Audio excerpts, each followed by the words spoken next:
ചില പേഷ്യൻസ് കൺസൾട്ടിങ്ങിന് വരുന്ന സമയത്ത് പൊതുവെ പറയാറുള്ള പ്രശ്നമാണ് ഡോക്ടറെ അലർജിക്കും തുമ്മലിനും വേണ്ടിയിട്ട് ഇപ്പോൾ ചുമയ്ക്കും തുമ്മലിനും വേണ്ടിയിട്ട് മെഡിസിൻ കഴിക്കും. അപ്പോൾ മെഡിസിൻ സിറപ്പ് എന്തെങ്കിലും കഴിക്കുന്ന സമയത്ത് ആ സമയത്ത് നല്ല ആശ്വാസം ഉണ്ടാവും, പക്ഷെ അത് വീണ്ടും വരുന്നുണ്ടെന്ന് പറയും. അപ്പം എന്താണ് അതിൻ്റെ പെർമനൻറ്റ് സൊല്യൂഷൻ ചോദിക്കും. അപ്പോൾ നമ്മൾ മനസ്സിലാക്കേണ്ട ഒരു കാര്യം, എന്തുകൊണ്ടാണ് അലർജി വരിക എന്നുള്ള അതിൻ്റെ റൂട്ട് ഓഫ് കോസ് മനസ്സിലാക്കിയിട്ടില്ലെങ്കിൽ, അല്ലെങ്കിൽ എല്ലാവരുടെ അലർജി വ്യത്യസ്ത തരമായിരിക്കും. ഇപ്പോൾ തുമ്മലാണെങ്കിലും 4 തരത്തോളം തുമ്മലുകളുണ്ട്. അതുപോലെ ചുമയും വ്യത്യസ്ത തരമായിരിക്കും. നമ്മുടെ എന്താണ് ഏത് ടൈപ്പാണെന്ന് അറിയുകയും അതോടൊപ്പം തന്നെ എന്തുകൊണ്ടാണ് വരുന്നത് റൂട്ട് ഓഫ് കോസ് കണ്ടെത്തുകയും ചെയ്യുകയാണെങ്കിൽ നിങ്ങൾക്കത് പൂർണ്ണമായിട്ട് മാറ്റിയെടുക്കാൻ പറ്റും. മറ്റെന്താ ടെമ്പററി സൊല്യൂഷൻ മാത്രമാണ്, താൽക്കാലികമായിട്ട് ഇങ്ങനെ മെഡിസിൻ കഴിക്കുമ്പോൾ മാറി കിട്ടും. അപ്പോൾ ഇന്ന് നമുക്ക് വിശദമായിട്ട് എന്തുകൊണ്ടാണ് തുമ്മൽ വരുന്നതെന്നും അല്ലെങ്കിൽ എത്ര ടൈപ്സ് ആണെന്നും അതുപോലെ ചുമ ഏതാണെന്നുള്ളത് നമുക്ക് വിശദമായിട്ട് ഇന്ന് പരിശോധിക്കാം. ഞാൻ doctor Syed Muhsin, chief physician, global Unani hospital.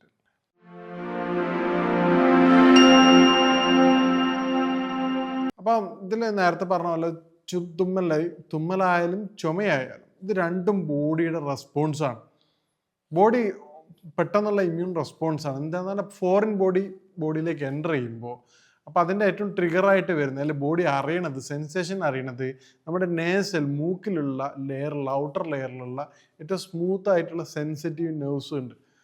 അപ്പോൾ അതിൽ നമ്മൾ പ്രസ് ചെയ്യുമ്പോഴോ ചില ആൾക്കാരാണ് മൂക്ക് തൊടുന്ന സമയത്ത് തുമ്മലായിരിക്കും. കാരണം എന്താണ്, ഓൾറെഡി ഒരു ബോഡി അലേർട്ടായിരിക്കും. ആ സമയത്ത് നമ്മൾ പ്രഷർ അപ്ലൈ ചെയ്യുമ്പോൾ ഉടനെ ട്രൈജമിനൽ നെർവ് കൊടുക്കും മെൻഷൻ, ഉടനെ വിളിച്ച് പറയും ബ്രെയിൻ എന്ത് ഇന്ന പ്രശ്നം അവിടെ ഉണ്ടായിട്ടുണ്ട്, അവിടെ എന്തോ ഫോറിൻ ബോഡി അല്ലെ പുറമേ നിന്നുള്ള എന്തോ ഒരു സാധനം വന്നിട്ടുണ്ട്. അത് നമ്മൾ പ്രഷർ അപ്ലൈ ചെയ്താലും മതി. ഇനിയിപ്പോൾ വല്ല ഡസ്റ്റോ സമയങ്ങളോ വന്നു കഴിഞ്ഞാൽ അതുകൊണ്ടാണ് നമ്മൾ ചില ആൾക്കാർ പറയില്ലേ ഡോക്ടർ ഉറങ്ങി എണീച്ച ഉടനെ ഭയങ്കര ബുദ്ധിമുട്ട് കൂടുതലായിരിക്കും. കാരണം എന്താണ്, ഉറങ്ങുന്ന സമയത്ത് നമ്മൾ ബെഡിലുള്ളതും നമ്മൾ ഇപ്പോൾ അടുത്ത് മൈക്രോസ്കോപ്പിക് പിക്ചേഴ്സൊക്കെ കണ്ടിരുന്നു, നമ്മുടെ തലയാണ അടിയിലുള്ളതും അതുപോലെ പില്ലോയിലുള്ളതും അതുപോലെ ബെഡ്ഷീറ്റിലുള്ളതും നമ്മുടെ ബാത്ത് പൊടികളുടെ ഒരളവ് മൈക്രോസ്കോപ്പിൽ നോക്കുമ്പോൾ എത്രത്തോളം ഉണ്ട് എന്നുള്ളത്. അപ്പോൾ അതുപോലുള്ള ഒരു മൈന്യൂട്ടായിട്ടുള്ള സാധനങ്ങൾ നമ്മുടെ മൂക്കിൽ നാസിൽ വന്ന് അവിടെ സ്റ്റിക്കായിട്ട് നിൽക്കും. ആ നിൽക്കുന്ന സാധനം കുറച്ച് കഴിയണ സമയത്ത് മോർണിംഗ് എഴുന്നേറ്റ ഉടനെ അതിന് മൂവ്മെൻറ്റ്സ് വരും. അപ്പോൾ ആണ് മൂക്ക് അറിയണത് ഇവിടെ കുറച്ച് ആൾക്കാർ ഇരിക്കുന്നുണ്ടെന്ന്. അപ്പോൾ ഉടനെ നേരത്തെ പറഞ്ഞ പോലെ ട്രൈജമിനൽ നെർവ് ബ്രെയിനിന് മെസ്സേജ് കൊടുക്കും ഇന്ന പ്രശ്നങ്ങൾ ഇവിടെ ഉണ്ട്. അപ്പോൾ എന്ത് ചെയ്യും, ബോഡി ഓവറായിട്ട് എയർ എടുക്കുകയും സ്പീഡിൽ തന്നെ അത് പുറന്തള്ളുകയും ചെയ്യും. അതാണ് തുമ്മൽ എന്ന് പറയുന്നതിൻ്റെ സയൻറ്റിഫിക് റീസൺ. അപ്പോൾ ഈ പറഞ്ഞ കാര്യത്തിൽ ഒരുപാട് കാരണങ്ങളുണ്ട്. നേരത്തെ പറഞ്ഞ പോലെ കാരണം നമുക്ക് മനസ്സിലാണെങ്കിൽ നമുക്ക് പൂർണ്ണമായിട്ട് അത് മാറ്റിയെടുക്കാൻ പറ്റും. ഇപ്പോൾ തുമ്മൽ തന്നെ 4 ടൈപ്സ് ഉണ്ട്. ഏറ്റവും പ്രധാനം എന്ന് പറഞ്ഞാൽ ചില തുമ്മലുകൾ പേഷ്യൻസ് പറയാറുണ്ട് ഡോക്ടറെ കണ്ടിന്യൂസ് വാട്ടർ ഡിസ്ചാർജ് ആയിരിക്കും, തുടർച്ചയായിക്കൊണ്ടുള്ള മൂക്കൊലിപ്പായിരിക്കും. അതിന് ശേഷം എന്തായിരിക്കും, മൂക്ക് അടഞ്ഞു പോകും. ഇതേ സംഭവം ചില പേഷ്യൻസ് എന്തായിരിക്കും, കണ്ടിന്യൂസ് വാട്ടർ ഡിസ്ചാർജ് ഉണ്ടാവും, പക്ഷെ മൂക്കിന് യാതൊരു കുഴപ്പമുണ്ടാവില്ല. പക്ഷെ അവർ പറയുന്നത് ഡോക്ടർ വേറെ പ്രശ്നമൊന്നുമില്ല, പക്ഷെ തുടർച്ചയായിട്ട് സിവിയർ ആയിട്ടുണ്ട് എന്ന് പറയും. ചില ആൾക്കാർക്ക് എന്തായിരിക്കും, നല്ല ചൊറിച്ചലും അതുപോലെ പുകച്ചലും കൂടെ ഉണ്ടാവും. മൂക്ക് അടപ്പിനോട് കൂടെ തന്നെ അല്ലെങ്കിൽ മൂക്കൊലിപ്പിൻ്റെ കൂടെ തന്നെ നല്ല പുകച്ചലും ചൊറിച്ചലും ഉണ്ടാവും. 4ാമത് തന്നെ കണ്ടിന്യൂസ് ആയിരിക്കും. ചെറിയ ചെറിയ കാര്യങ്ങൾ വരുമ്പോൾ തന്നെ നല്ല ക്രോണിക് ആയിരിക്കും, നല്ല പഴക്കമുള്ളതായിരിക്കും. അപ്പോൾ ചെറിയ ചെറിയ പ്രശ്നങ്ങൾ വരുമ്പോൾ തന്നെ കണ്ടിന്യൂസ് ഡിസ്ചാർജ് ആയിരിക്കും, പക്ഷേ ചെറിയ എന്തെങ്കിലും തലവേദന കാര്യങ്ങൾ വരുമ്പോൾ തന്നെ ഒരു തുമ്മൽ സ്റ്റാർട്ട് ചെയ്തിട്ടുണ്ടാവും. ഇതാണ് 4 തരത്തിൽ. ഈ 4ൻ്റെതും 4 തരം വ്യത്യസ്ത ട്രീറ്റ്മെൻറ്റാണ്. ഒരു ട്രീറ്റ്മെൻറ്റ് അപ്ലിക്കബിൾ അല്ല നമുക്ക് 4ൽ. ഇനി ഇതിൻ്റെ ട്രിഗേഴ്സ് എന്തൊക്കെയാണെന്ന് നോക്കാം. ട്രിഗേഴ്സ് അത് എന്തൊക്കെ കാര്യങ്ങൾ ട്രിഗേഴ്സ് ആയിട്ടുള്ള അല്ലെങ്കിൽ എന്തൊക്കെ കാര്യങ്ങൾ കൊണ്ടാണ് തുമ്മൽ വരുന്നത് നമുക്ക് അവസാനം പരിശോധിക്കാം. ഇനി അടുത്ത ഇതുപോലെ തന്നെയാണ് ചുമയുടെ കാര്യം വരുന്നത്. അലർജിക് ആസ്മ ചില പേഷ്യൻസ് വരും ഡോക്ടറെ 10ഉം 20ഉം വർഷമായിട്ട് ട്രീറ്റ്മെൻറ്റ് എടുത്തിട്ട് മടുത്തുകൊണ്ടാണ് വരുന്നത്. കാരണം ഏതെങ്കിലും പേഷ്യൻസ് മാറിയിട്ടുണ്ടാവും. അപ്പോൾ മാറിയ പേഷ്യൻസിൻ്റെ റെഫറൽ കൊണ്ടാണ് അവർ വരിക. ഇന്ന ഡോക്ടർ പോയി കണ്ടു കഴിഞ്ഞാൽ എന്ത് ചെയ്യും, ആ തുമ്മലിന് ഇപ്പോൾ മാറ്റമുണ്ട്, എനിക്ക് നല്ല ആശ്വാസമുണ്ട്. അങ്ങനെ ഈ പറഞ്ഞ 10ഉം 20ഉം വർഷമായിട്ടുള്ള പേഷ്യൻസാണ് വരിക. അപ്പോൾ അവർ ഹിസ്റ്ററി എടുത്ത് നോക്കുമ്പോൾ എന്തായിരിക്കും, സിമ്പിളായ ചില കാര്യങ്ങളായിരിക്കും.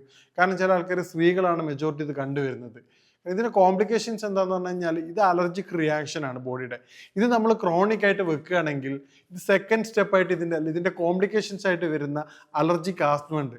ചുമ കൂടുതലുള്ള ആൾക്കാർ ചെയ്യുമ്പോൾ പറയും പിന്നെ ചുമച്ചിട്ട് ഇങ്ങനെ ശ്വാസം കിട്ടാത്തൊരവസ്ഥ. അവരോട് ചെയ്യുന്ന സമയത്ത് ഡോക്ടർ ഇങ്ങനെ പ്രശ്നം ഉണ്ടാവാറുണ്ട്, ഇപ്പം അടുത്തായിട്ട് ഇത് കൂടി വരികയാണെന്ന് പറയും. അപ്പോൾ ആ അലർജിയുടെ ബുദ്ധിമുട്ട് ക്ലിയർ ചെയ്യുമ്പോൾ തന്നെ ഓട്ടോമാറ്റിക്കായിട്ട് നമുക്ക് അലർജിക് ആസ്മ മാറി കിട്ടും. സംഭവം സിമ്പിളാണ്, പക്ഷെ അനുഭവിക്കുന്ന ആളെ സംബന്ധിച്ചിടത്തോളം വളരെ ബുദ്ധിമുട്ടിക്കുന്ന ഒരു കാര്യമാണ്.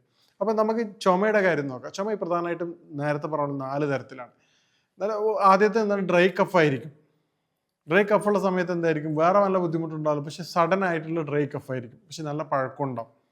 രണ്ടാമത്തേത് കഫ് ഉണ്ടാവും, ചുമച്ച് കഴിഞ്ഞാൽ നമുക്ക് കഫം കിട്ടും, പക്ഷെ അതൊരു വെറ്റ് ടൈപ്പ് ആയിരിക്കും, വേറെ ബുദ്ധിമുട്ടൊന്നും ഉണ്ടാവില്ല. മൂന്നാമത്തേത് വാട്ടറി ടൈപ്പ് ആയിരിക്കും, പക്ഷേ ആ ചെസ്റ്റ് കൺജഷൻ ഉണ്ട്, അതായത് നെഞ്ഞത്തൊരു കുടുങ്ങുന്നത് പോലെ അല്ലെ ശ്വാസം കഴിക്കാൻ ബുദ്ധിമുട്ടുള്ള ടൈപ്പ് ആയിരിക്കും. നാലാമത്തെ ടൈപ്പ് എന്ന് പറഞ്ഞാൽ ക്രോണിക് ആയിരിക്കും, ഒരുപാട് കാലമായിട്ടുള്ള ഡ്രൈ കഫ് ആയിരിക്കും. കാരണം എന്തെങ്കിലും ഇറിറ്റേഷൻ വരുമ്പോൾ പെട്ടെന്ന് സിവിയർ ആയിട്ട് മാറുന്ന രൂപത്തിൽ ഇവർക്കാണ് അലർജിക് ആസ്മ സ്റ്റേജിലേക്ക് മാറുക. ഇതാണ് നേരത്തെ പറഞ്ഞ 4 ടൈപ്സ് ചുമയുള്ളത്. അപ്പോൾ ഇതിൽ ഓരോരുത്തർക്കും വ്യത്യസ്ത രൂപത്തിലായിരിക്കും അവരുടെ സൈനും സിംറ്റംസ് ഉണ്ടാവും. നമുക്ക് എല്ലാവർക്കും കൂടി ഒരു ട്രീറ്റ്മെൻറ്റ് കൊടുക്കുമ്പോൾ എന്തായിരിക്കും അത് ഇംപ്രോപ്പർ ട്രീറ്റ്മെൻ്റ് ആയിട്ട് മാറും. നേരത്തെ പറഞ്ഞ പോലെ കാരണം ഐഡൻറ്റിഫൈ ആണെങ്കിലോ വളരെ എളുപ്പം തന്നെ നമുക്ക് മാറ്റിയെടുക്കാനും പറ്റും. ഇനി എന്തൊക്കെയാണ് നേരത്തെ പറഞ്ഞാൽ അതൊക്കെയാണ് ട്രിഗേഴ്സ് വരുന്നത്. അപ്പോൾ ട്രിഗേഴ്സ് ഐഡൻറ്റിഫൈ ആണെങ്കിൽ നമുക്ക് ചില ആൾക്കാർക്ക് എന്ത് പറയാറുണ്ട്, ചില പേഷ്യൻസ് വിളിക്കുന്ന സമയത്ത് ഇങ്ങനെ അവരുടെ കംപ്ലീറ്റ് ഡീറ്റെയിൽസ് ഹിസ്റ്ററി അറിയുന്ന സമയത്ത് അവർ പറയും, ഡോക്ടർ എനിക്ക് ആ ഓഫീസിൽ വർക്ക് ചെയ്യുന്ന സമയത്ത് ഈ പ്രശ്നം ഉണ്ടായിരുന്നില്ല, പക്ഷെ ഞാനിപ്പം ഓഫീസ് ഷിഫ്റ്റ് ചെയ്തപ്പോൾ അവരോട് ചോദിക്കും നിങ്ങൾ ഫാനിൻ്റെ നേരെ താഴെയാണോ നിൽക്കുന്നത്, ഡോക്ടറെ, അല്ല എ സിയുടെ നേരെ വിൻഡോയുടെ താഴെയാണ്, ഡോക്ടർ ഇപ്പോൾ അവിടെയാണ്, അല്ലെ ജോലി ചെയ്യുന്നത് ഇന്ന് സൂപ്പർ മാർക്കറ്റിലാണെങ്കിലും എ സിയുടെ വിൻഡോ അല്ലെ റൂമിലേക്ക് മാറി പുതിയ റൂം എടുത്ത സമയത്ത് ഞാൻ ഈ എ സിയുടെ വിൻഡിൻ്റെ അടുത്താന്ന് പറയും. അപ്പോൾ ഈ തരത്തിൽ നമ്മൾ എന്താണെന്നുള്ള കാരണം ഐഡൻറ്റിഫൈ ചെയ്യണം, നമുക്ക് എന്ത് ചെയ്യാൻ പറ്റും, പൂർണ്ണമായിട്ട് ഇത് മാറ്റിയെടുക്കാൻ പറ്റും. പക്ഷെ അതിന് മറിച്ച് നമ്മൾ സിട്രസിൻ പോലെ ആൻറ്റി ഹിസ്റ്റാമിൻ മെഡിസിൻസ് കഴിക്കുമ്പോൾ എന്താ സംഭവിക്കുക, ബോഡിയുടെ ടോട്ടൽ ഇമ്മ്യൂണിറ്റി, അത് ചില പേഷ്യൻസ് പറയാം ഡോക്ടർ എനിക്ക് രാവിലെ എഴുന്നേൽക്കാൻ പറ്റില്ല, കാരണം എന്താണ് ഈ പറയുന്ന ആൻറ്റി ഹിസ്റ്റാമിൻ മെഡിസിൻ കംപ്ലീറ്റ് എല്ലാ സെൻസേഷനും ബ്ലോക്ക് ചെയ്യാണ്. അപ്പോൾ തുമ്മലുണ്ടാവില്ല, പക്ഷെ എന്താണ് ഒരു അടി കിട്ടിയ ഒരു കിക്ക് കിട്ടിയ ഒരാളെ പോലെ ഉണ്ടാവും, അയാൾക്ക് ആസ്വദിച്ചുകൊണ്ട് എല്ലാ കാര്യങ്ങളും ചെയ്യാൻ പറ്റില്ല, എപ്പോഴും ടയർഡ്നെസ് ആയിരിക്കും. അപ്പോൾ നമ്മുടെ കാരണം മനസ്സിലാക്കിക്കൊണ്ട് അല്ലെങ്കിൽ ഡോക്ടറായിട്ട് സംസാരിച്ചതിന് ശേഷം കൺസൾട്ടിങ്ങിന് ശേഷം കാരണം അറിഞ്ഞാൽ കാരണം ഒഴിവാക്കുകയാണെങ്കിൽ നമുക്ക് മെഡിസിൻസ് ഇല്ലാതെ തന്നെ മാറ്റിയെടുക്കാൻ പറ്റും. അതോടൊപ്പം തന്നെ നമുക്ക് കുറച്ച് പഴകിയതാണെങ്കിൽ ക്രോണിക് ആണെങ്കിൽ നിങ്ങൾ നിർബന്ധമായിട്ട് മെഡിസിൻ എടുക്കേണ്ടി വരും. കാരണം എന്താണ്, ഈ പറഞ്ഞ അലർജി നേരത്തെ പറഞ്ഞ പോലെ അലർജിക് ആസ്മയിലേക്ക് മാറും. അലർജിക് ആസ്മയിലേക്ക് മാറിക്കഴിഞ്ഞാൽ നല്ല കോംപ്ലിക്കേഷനിലേക്ക് പോകും. വന്ന ആൾക്കാരോട് ചോദിച്ചാൽ മനസ്സിലാവും, അവർക്ക് യാത്ര ചെയ്യാൻ ബുദ്ധിമുട്ടായിരിക്കും, നല്ല സിവിയർ ആയിട്ടുള്ള പ്രയാസങ്ങളും ബുദ്ധിമുട്ടുകളായിരിക്കും. ഈ പറഞ്ഞതുപോലെ സ്റ്റാർട്ടിങ്ങിൽ തന്നെ നമ്മൾ ട്രീറ്റ് ചെയ്ത് പൂർണ്ണമായിട്ട് മാറ്റിയെടുക്കുകയാണെങ്കിൽ നമുക്ക് വളരെ എളുപ്പം മാറ്റിയെടുക്കാം. ഈ കഫത്തിൻ്റെ ബുദ്ധിമുട്ട് കുറക്കുന്നതിന് വേണ്ടി നമുക്ക് വീട്ടിൽ തന്നെ ചെയ്യാൻ പറ്റുന്ന ഒരു പൗഡർ നിർമ്മിക്കാം. ഇത് നമുക്ക് കോമൺ ആയിക്കൊണ്ടുള്ള കഫത്തിൻ്റെ ബുദ്ധിമുട്ട് കുട്ടികൾക്ക് ഉപയോഗിക്കാം, അതുപോലെ മുതിർന്നവർക്ക് ഉപയോഗിക്കാം. കുട്ടികൾക്ക് അതിൻ്റെ ഡോസ് വേരിയേഷൻ വരും. മുതിർന്നവർക്കാണെങ്കിൽ 1/4 ടീസ്പൂൺ വെച്ചിട്ട് 2 നേരം തേനിൽ കഴിക്കുക. കുട്ടികൾക്കാണെങ്കിൽ 1 നുള്ള് കൊടുത്താൽ മതി തേനിൽ ചേർത്ത്.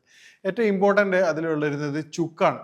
2 ടീസ്പൂൺ ചുക്കും 1 ടീസ്പൂൺ കരിഞ്ചീരകവും അതോടൊപ്പം തന്നെ ഈ 2 ടീസ്പൂൺ ഇരട്ടി മധുരവും 1/4 ടീസ്പൂൺ കുരുമുളകും 1/4 ടീസ്പൂണും ശുദ്ധമായ മഞ്ഞളും, ഈ 5 സാധനങ്ങളും ഫൈൻ പൗഡർ സെപ്പറേറ്റ് ആയിട്ട് പൗഡറാക്കി മിക്സ് ചെയ്ത് വെച്ചതിന് ശേഷം ഡെയിലി 1/4 ടീസ്പൂൺ രാവിലെയും വൈകിട്ടും, ഈ പിന്നെ വാട്ടർ ഡിസ്ചാർജ് ഉള്ള ടൈപ്പുള്ള ആൾക്കാരാണെങ്കിൽ വെള്ളത്തിൻ്റെ കൂടെയും, ഈ ഡ്രൈ ആയിട്ടുള്ള കഫിൻ്റെ ബുദ്ധിമുട്ട് അത് പ്രത്യേകിച്ച് സ്പെസിഫിക് ആയിട്ട്, അതായത് ചുമച്ച് കഴിഞ്ഞാലും തുമ്മിക്കഴിഞ്ഞാലൊന്നും കഫം കിട്ടാത്ത വ്യക്തികളാണെങ്കിൽ നിങ്ങൾ തേനകത്തും ചേർത്ത് കഴിക്കേണ്ടതാണ്. 1 ടീസ്പൂൺ തേനകത്ത് 1/4 ടീസ്പൂൺ തേൻ ചേർത്ത് കഴിക്കാം, 1/4 ടീസ്പൂൺ പൗഡർ ചേർത്ത് കഴിക്കാം. പിന്നെ നേരത്തെ പറഞ്ഞതുപോലെ നമ്മൾ കാരണം അറിഞ്ഞുകൊണ്ട് ഇപ്പോൾ പ്രധാനമായിട്ട് നമുക്ക് ചെയ്യാൻ പറ്റുന്ന പ്രിക്കോഷൻസ് എന്ന് പറഞ്ഞു കഴിഞ്ഞാൽ പകൽ സമയങ്ങളിൽ കുളിക്കാതിരിക്കുക, ഒരു 11 മണിക്ക് ശേഷം യാതൊരു കാരണവശാലും കുളിക്കാതിരിക്കുക, പറ്റുകയാണെങ്കിൽ ശരീരം മാത്രം കഴുകുക, തല കഴുകാതിരിക്കുക, സന്ധ്യയ്ക്ക് ശേഷം കുളിക്കുന്ന രൂപം ഉണ്ടാക്കുക. പിന്നെ തല കുളിച്ച് കഴിഞ്ഞാൽ തന്നെ മുടി പൂർണ്ണമായിട്ടും ഉണങ്ങി എന്നുള്ള ഉറപ്പ് വരുത്തുക. കാരണം ചെറിയ ചെറിയ പ്രശ്നങ്ങൾ കൊണ്ടാണ് അത് വലിയ വലിയ ബുദ്ധിമുട്ടിലേക്ക് മാറുന്നത്. നമുക്ക് സ്റ്റാർട്ടിങ്ങിൽ തന്നെ മാറുകയാണെങ്കിൽ, ചെറിയ ചെറിയ കാര്യങ്ങൾ ശ്രദ്ധിക്കുകയാണെങ്കിൽ നമുക്ക് പൂർണ്ണമായിട്ട് മാറ്റിയെടുക്കാൻ പറ്റും. ഇനി ഇതുമായി ബന്ധപ്പെട്ട സംശയങ്ങൾക്കും കൺസൾട്ടേഷനും വേണ്ടി നിങ്ങൾക്ക് ഈ നമ്പറിൽ ബന്ധപ്പെടാവുന്നതാണ്. ഇനി മറ്റൊരു ഹെൽത്ത് വിഷയമായിട്ട് കാണാം. നന്ദി.